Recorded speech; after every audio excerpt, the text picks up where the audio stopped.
ต้อนรับสู่เกมเพลย์เลยวันนี้อยู่กับทีฟวันพัทหรือ KC ในวิงสับตองหัวเฟซบุ๊กและผมเล่นเป็นโทรสมิธ GPS สายดับโลก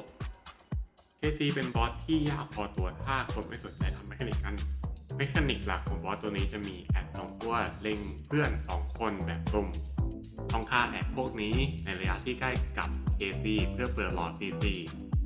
พอหลอด CC เสร็จก็จะสามารถข้ามเฟสไปแยกเลี้ยงบอลได้เมคานิกที่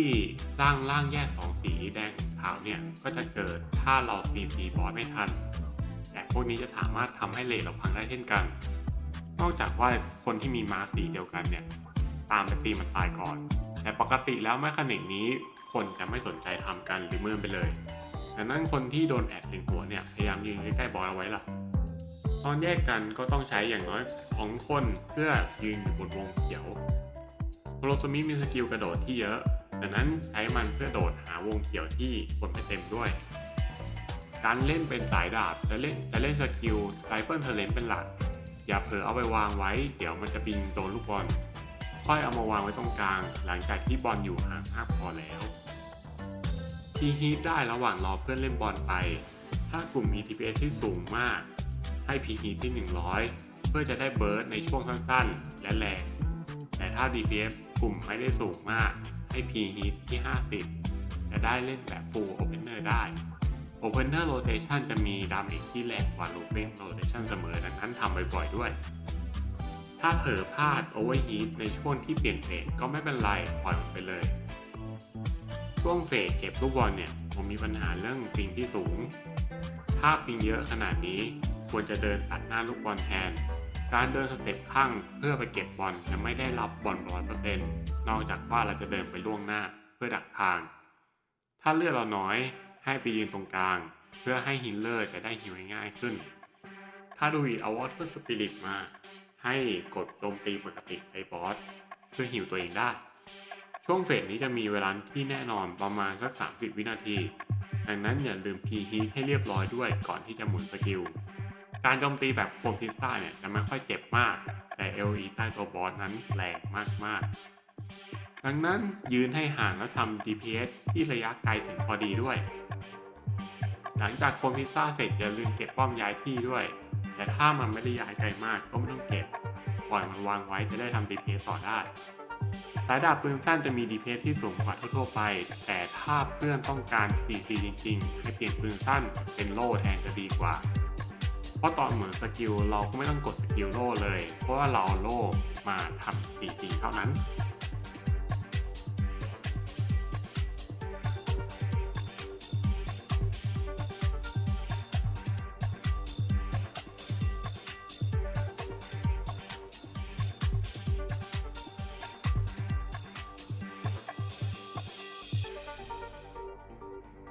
ถ้าแอดตัวนี้มันเล็งดูอิดให้ฆ่าให้ไว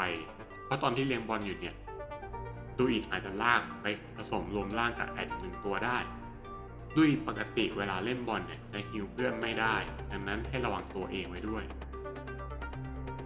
ถ้าเอาดูอิดเล่นบอลพลาดแล้วเลือก KC กำลังจะเฟดก็ตีบอสให้เฟดไปเลยแต่ถ้ามันไม่ตีไม่ทันก็ให้ตีแอดอีก2ตัวเพื่อให้หลอด CC ขึ้นแล้วก็คอย CC บอสให้มันเฟดก่อน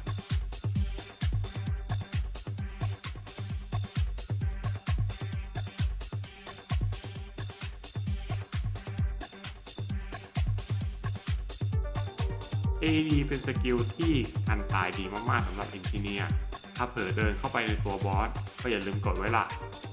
หรือถ้า Confusion เยอะๆก็สามารถกดไว้ก่อนที่จะกดหมุนสกิลได้ด้วยแต่ถ้ามันหมดระยะแล้วก็อย่าเผลอตีจนตัวเองตายล่ะเฟสเก็บลูกบอลจะตีบอสไม่เข้าเลยการเก็บพลาดอันเดียวไม่ได้ทำให้ทีมตายทั้งหมดแต่จะเพิ่มดาเมจที่ตีใส่ทุกคนแรงขึ้นเรื่อยๆถ้าบอสมีสแต็กประมาณ23เนี่ยก็จะทำให้ DPS ทุกคนล้มได้ทันทีใน1ครั้ง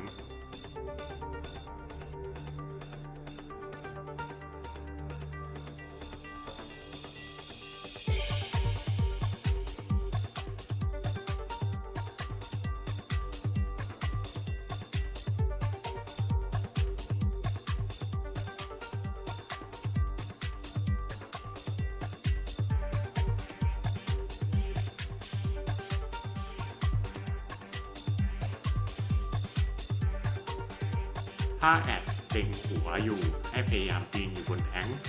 แล้วค่อยเดินออกหลังจากที่มันตายบน KC ถ้า KC อยู่ในระยะแต่ไม่ได้อยู่ในจอก็ยังถือว่าโดนนะ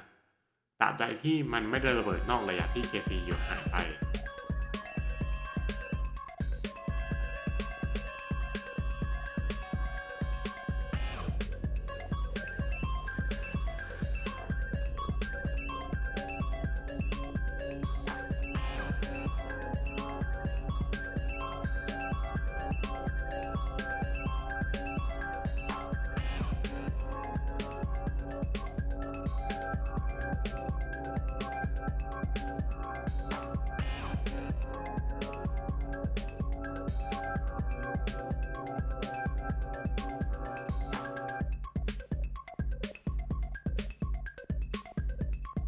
โดยรวมแล้วตัวผมก็ทำได้ไม่แย่เลยทำดาเมจและ CC บอสได้ค่อนข้างเยอะ